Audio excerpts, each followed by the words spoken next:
5 minute से भी कम time में तैयार होने वाली ये ज़बरदस्त मूली की चटनी आज मैं आपके साथ शेयर कर रही हूँ।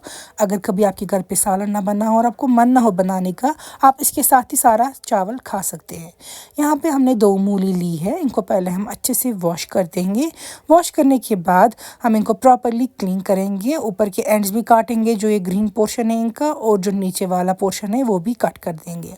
इसके बाद आप इनको नॉर्मली पील करेंगे, जैसे कि आप पीलर की मदद से, चाकू की मदद से करते हैं मूली को पील करके हम सारी मूली को रख देंगे। मैंने यहाँ पे सिर्फ 2 इस्तेमाल की है। आप अपनी मर्ज़ी से क्वांटिटी ऐड या कम कर सकते हैं। यहाँ पे अब हमें इसको ग्रेट करना है। यहाँ पे मैं ग्रेटर की मदद से ग्रेट कर रही हूँ। आप चाहे तो फूड प्रोसेसर में भी इसको प्रॉपरली ग्रेट कर सकते हैं। तो मूली को हमें अच्छे से कद्दूकस या ग्रेट कर देना है। मूली में अक्सर पानी आ जाता है जब भी इसको ग्रेट करते हैं, इसीलिए हमें इसका सारा पानी जो है वो स्क्वीज़ करना है, निचोड़ देना है। आप अपने एक हाथ या दोनों हाथों की मदद से अच्छे से बहुत ज़ोर लगा के सारा पानी इसका निचोड़ दीजिएगा, और फिर सारी मूली जो है निचोड़ के रखेंगे हम एक बोल में, जब तक कि हम बाकी तैयारी करेंगे इसको फ्राई करने की। यहाँ पे मैंने एक पैन लिया है, इसमें मैं ऐड कर दूँगी तेल। मैं मस्टर्ड ऑयल ही यूज़ कर रही हूँ कुकिंग के लिए।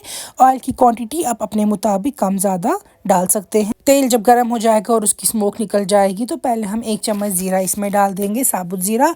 इससे बहुत ही अच्छा फ्लेवर आता है। अगर आपको पसंद नहीं है आप स्किप कर सकते हैं। इसके बाद हम साथ में ही सारी मूली ऐड कर देंगे, जिसको हमने निचोड़ के रखा था एक बोल में। तो मूली का पहले कलर वाइट होगा, वो आपको पता चल जाएगी कि मूली फ्राई होने लग गई है। इसको हम नमक ऐड कर देंगे, ताकि जो पानी है मूली का एक्सेस जो भी बचा होगा वो भी जल्दी निकल जाए और वो रिड्यूस हो जाए, और मूली जो है वो जल्द से जल्द फ्राई हो जाए। इस रेसिपी को टोटल आपको 5 मिनट लगेंगे बनाने में। ये बिल्कुल भी बड़ी रेसिपी नहीं है। यहाँ पे देख सकते हैं आप, मूली का कलर चेंज हो गया है और ये रिड्यूस हो गई है, तो ये फ्राई हो गई है। इस स्टेज पे मैंने 1 हरी मिर्च चॉप करके डाल दी है इसमें, और लाल मिर्च मैंने डाल दी है आधी चम्मच ही, क्योंकि हरी मिर्च भी है और मूली की क्वांटिटी कम भी है। इसके साथ हल्दी बिल्कुल हल्का सा 1 पिंच डाल दिया है, और 1 चम्मच से थोड़ा कम डाल दिया है सौंफ का पाउडर। यही 3 स्पाइसेस इसमें ऐड होंगे और ज़्यादा कुछ भी नहीं। अच्छे से मिक्स करेंगे आप इन स्पाइसेस को। पानी वगैरह बिल्कुल भी नहीं डाल दीजिएगा, क्योंकि जो भी मूली का एक्सेस वाटर अपना निकला होगा उसकी वजह से ही ये बाकी कुक भी हो जाएगी।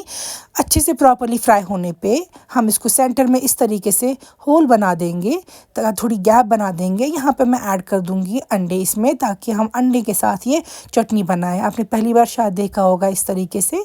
तो यहाँ पे देखिए 2 अंडे हम इसमें ऐड कर रहे हैं।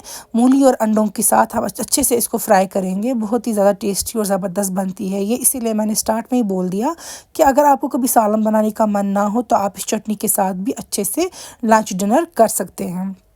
इसको आप फ्राई करेंगे प्रॉपरली, अंडों को इसके साथ मूली के साथ मिक्स कर देंगे। आपको ये काइंड ऑफ एग बुर्जी बन जाएगी मूली की चटनी के साथ। तो अगर आप चाहें तो ज़्यादा भी एग्स डाल सकते हैं, लेकिन 2 मूली के लिए 2 eggs are more than enough. तो अच्छे से मिक्स करने के साथ आपको देखना है कि फ्राई हो गया है ये। इस स्टेज पे हम इसमें थोड़ी सी फ्रेश कोरिएंडर ऐड कर देंगे, क्योंकि कोरिएंडर डालने से हर एक चीज़ का जो टेस्ट है वो ज़्यादा ही ज़बरदस्त बन जाता है। कोरिएंडर ऐड करने के बाद आप इसको मिक्स कर देंगे इन मूली की चटनी के साथ, और उसके बाद जो आपकी मूली की चटनी है वो तैयार है। इसको आप गरम गरम सर्व कीजिएगा, और चावल के साथ तो बहुत ज़्यादा अच्छा फ्लेवर इसका आता है। यहाँ पे आप देख सकते हैं सारी चीज़ें मिक्स हो चुकी हैं, और हमारी 5 मिनट में तैयार होने वाली मूली की चटनी जो है वो बिल्कुल तैयार है। यहाँ पे आप देख सकते हैं कितनी ज़्यादा टेस्टी लग रही है ये। सेम रेसिपी आप मेरे फेसबुक पे कश्मीरी में भी सुन सकते हैं। ज़रूर देखिएगा वीडियो एंड तक।